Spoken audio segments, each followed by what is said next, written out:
इन्ना जरूर कह गए कि जो फेरी की बात है वो याद रखना, और जो प्रधानमंत्री जी आए सी फिर नॉमीनेशन नहीं भरन दिते जाने। हुण नॉमीनेशन है तो फिर नोटिस दे के या किसी तरह बुलाया जाएगा, फिर इलैक्शन नहीं लड़ दिते जाएंगे। ये जेड़े बंदे आए हुए किसी तरह कोई सबूत नहीं मिलिया तो उन्होंने वोट बंद हुई है सवेरे 6 बजे। ये दिल्ली सरकार दी साजिश है जिहदे नाल साडा इलैक्शन खराब करना चाहते, पंजाबियों तो बदला लेना चाहते हैं। लेकिन पंजाब के लोग कदे झुकने वाले लोग नहीं है, ना ही कदे झुके है। तो पंजाब ने हमेशा कुर्बानियां दी हैं। मैं चमकौर साहब की धरती तो हूँ, बड़े साहिबजादियों की धरती है, बाबा अजीत सिंह जी बाबा जुझार सिंह की धरती है। उत्थे जुल्म होए है, जुल्म दे विच बड़े साहिबजादियों ने सिंघां शहीदां ने अपनी जान दी है। उस धरती से उन्होंने खून डुल्ले है। ऐसी मेरे बजुर्गों ने जेड़े उस समय होंगे उस जुल्म के साक्षी है। ऐसी वो जुल्म देखे हुए है, ऐसी इन्हां जुल्मां दे अगे झुकांगे नहीं। सानू सिंघां शहीदां दा आशीर्वाद है, पंजाब के लोगों का आशीर्वाद है। मैं जे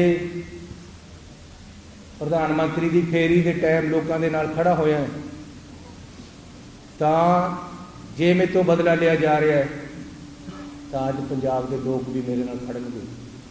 मैनूं उन्हां ते पूरी उम्मीद है। मेरे बाप दादे है, मेरे भाई है, मेरे भाई भतीजे है जिन्हों ने मैनूं हमेशा सांभिया है, आज़ाद भी जिताया है, 3 बार मैं जितया है, ओपोजिशन लीडर बनया है, मंत्री बनया है। अज तक मेरे ते कोई दाग नहीं, लेकिन किसी तरीके दे नाल दागी करके यह इलैक्शन नूं विफल करना चाहते।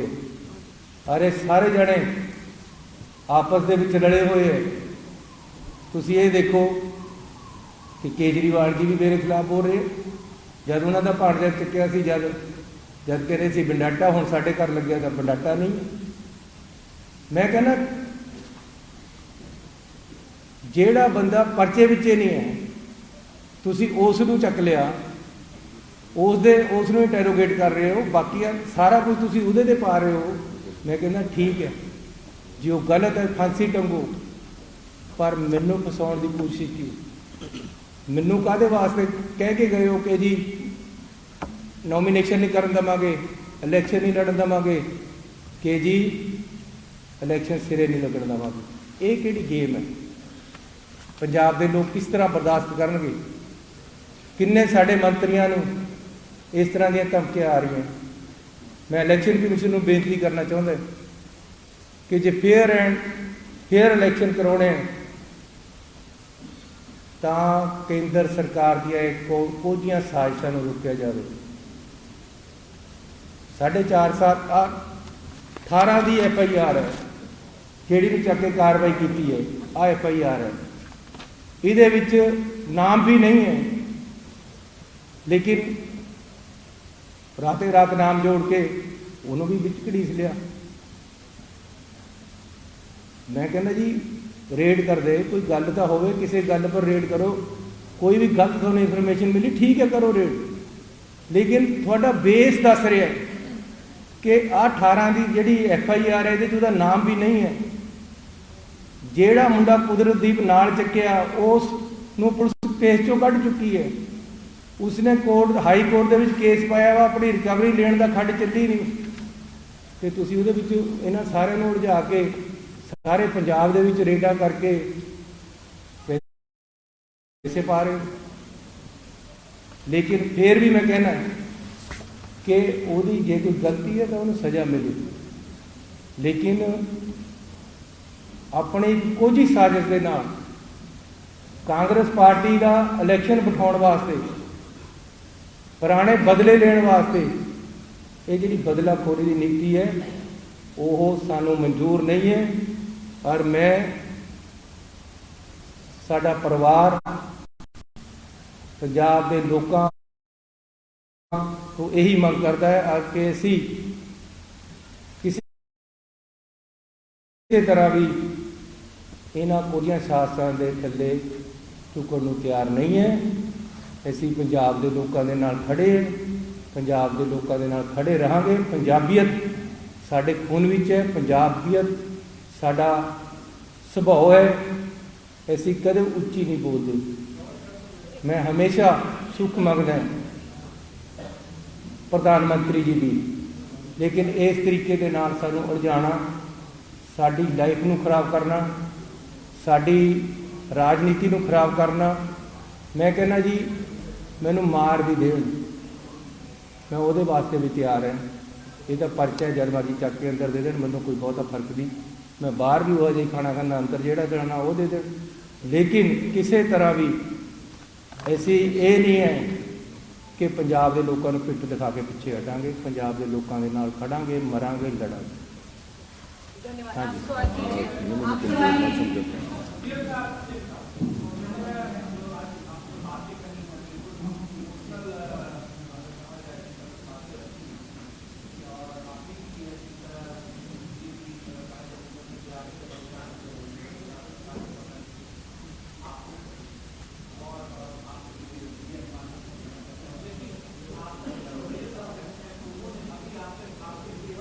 यार मेरी गल करो, मेरी गल करो।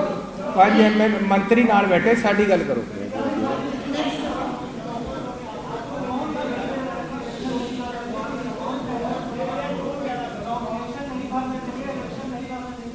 ये सारा कुछ कहा गया है इंटेरोगेशन वालों के ने। मुझे यही खबर मिली है कि उन्होंने सबसे पहले भी यहीं से बात शुरू की और ख़त्म भी यही करके गए कि किसी तरह भी ना इलेक्शन लड़ने देंगे किसी को। खाली मैं नहीं हूँ, कितने मंत्रियों को दबाया जा रहा है, कितने मंत्रियों के पीछे पड़े हुए हैं। पंजाब में हर कोशिश की जा रही है कांग्रेस का इलेक्शन विफल करने की। मेरी बात सुनो, आज तक बीजेपी में कोई आम आदमी से गया? हमारे आदमियों को बाजू मरोड़ मरोड़ कर लाया जा रहा है ताकि आम आदमी जीते पंजाब में। ये मोदी की सोच है, ये बीजेपी की सोच है।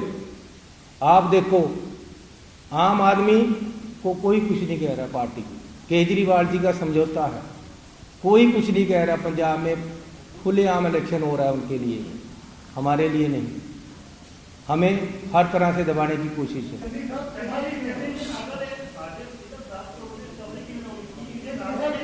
मैं ये तो एक्सप्लेन करेगा जिहदे कोल किहदे कोल ते रिकवरी हुई है, किहदे ते पाई गई है। 10 जगह रेड हुई है, नाम एक बंदे का ही चलिया है। ये तो वो एक्सप्लेन करेगा। मैनू इन्हां गल्लां दा, क्योंकि सानू तो अजे तक मिलिया ही नहीं। सानू ये नहीं पता वो है कित्थे अजे तक, सानू ये भी नहीं पता अजे तक है कित्थे।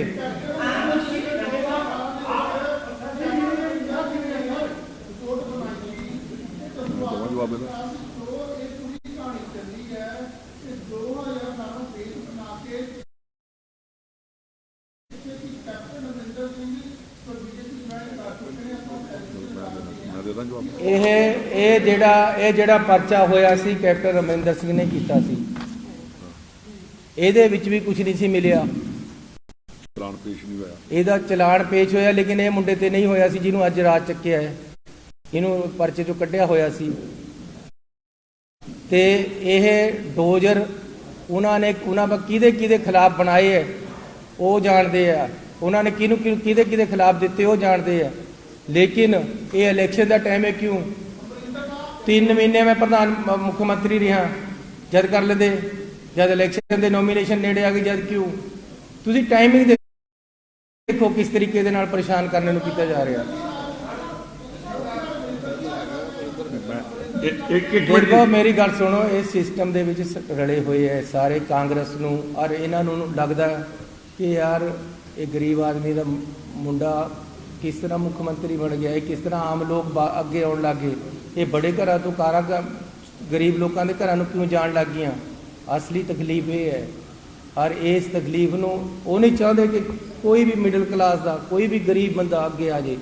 लेकिन मैं ये कहना चाहता कि एक इहदे साजिश एक बंदा नहीं है, ये जिहड़ा ऐसी FIR कराई है मजीठीए ते, ओहदा भी इहदे विच रोल है।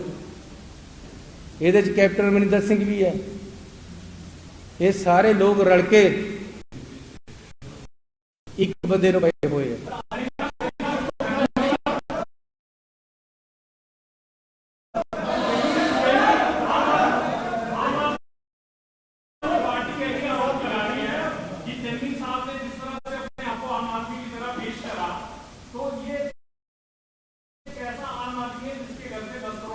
मेरे घर से नहीं मिला भैया, सुन लो, मेरे घर से नहीं। आप मेरे घर से क्यों कह रहे हो?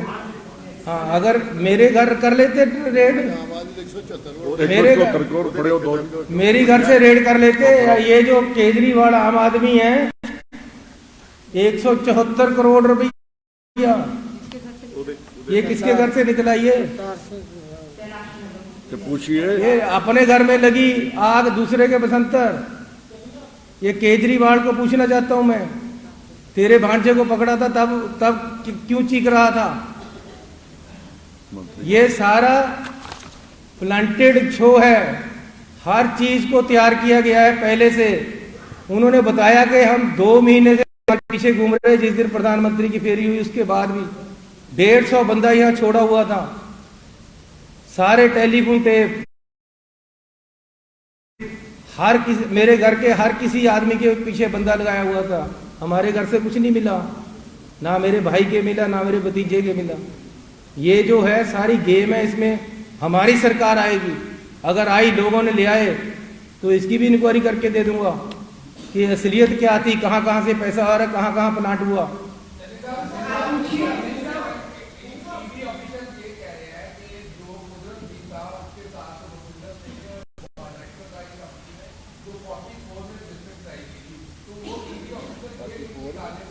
में अरे मेरी बात सुनो, इमिग्रेशन की उसमें वो पार्टनर बाद में बना। ये पर्चा 18 का है, तो पर्चे में तो उसका नाम ही नहीं है। पर्चे को बेस बनाकर उठाया है, पर्चे में उसका नाम नहीं है। कुदरतदीप सिंह के साथ सामने बात आ जाएगी। हम लिखेंगे, अभी तो बात उन्होंने शुरू की है।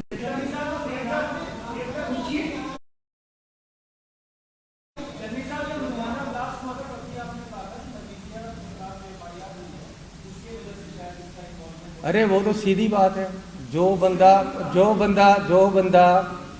वहाँ जिसकी डेथ हुई ब्लास्ट में, वो एक पुलिसकर्मी था, निकाला हुआ, और नशे के केस में अंदर था। मैंने यही कहा कि नशों का इससे साथ जुड़ते हैं, क्योंकि नशों के केस में अंदर था जो मरा वहाँ।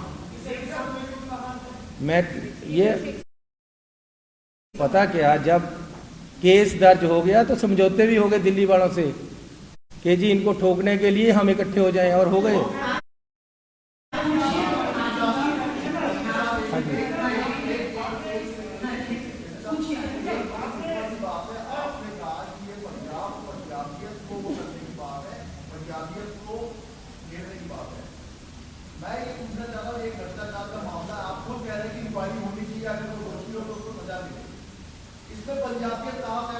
अरे भैया, इसका बेस सुनो क्या है।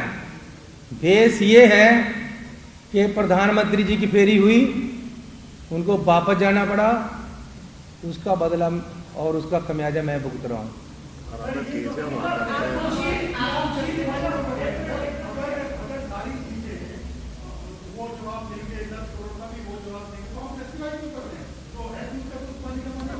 मैं तो कह ही रहा हूँ, मेरी बात सुनो। लेकिन ये मुझे फंसाने की साजिश है, ये उसको फंसाने की उसको फंसाना तो रात अंदर करते ना। अगर उसके पास पैसा पड़, मेरे तक बात नहीं पहुंची तो कुछ नहीं किया। हाँ जी बाजवा साहब, ऐसी पब्लिक दे विच जा ही रहे हैं, इलेक्शन हो रहा है, लेकिन ऐसी पब्लिक दे विच तुहाडे माध्यम नाल तुहानूं दसना चाहते हैं कि ये धक्का हो रहा है, ये जुल्म हो रहा है।